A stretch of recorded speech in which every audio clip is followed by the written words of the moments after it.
देखे देखे हुल से लहिया ये पिया जी बनैला बवरियाना। मीठी बोली से जुड़ाए जाला जिया हे पिया जी बनैला बवरियाना। हमके अचरा के खूंटा गठियाइला ना, लाली बिंदिया बनाई के सजाइला ना, खोजे रातों दिन तो होके नजरियाना।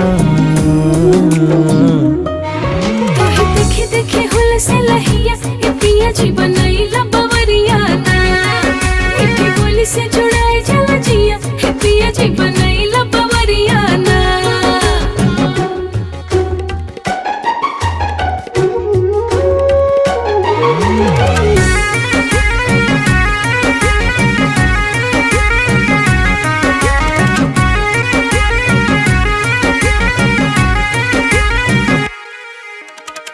आसमान करे अब जाई न कहीं, छन छन तो के पिया देखते ही राही।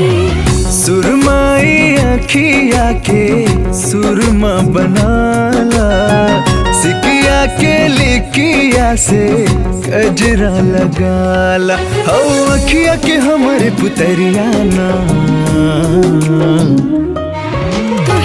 देखे हुल से लहिया ये पिया जी बनैला बवरियाना। मीठी बोली से जुड़ाए जाला जिया हे पिया जी बनैला बवरियाना।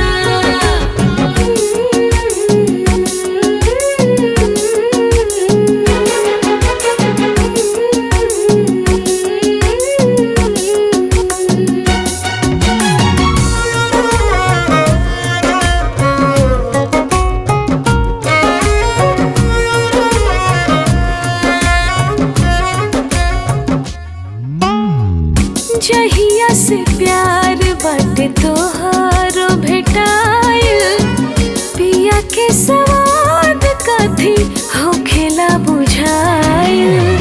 हमहू सोचिला धनिया रात कब होई, मीठ मीठ प्यार वाली बात कब होई, रह यही तर सोझा हर घरियाना।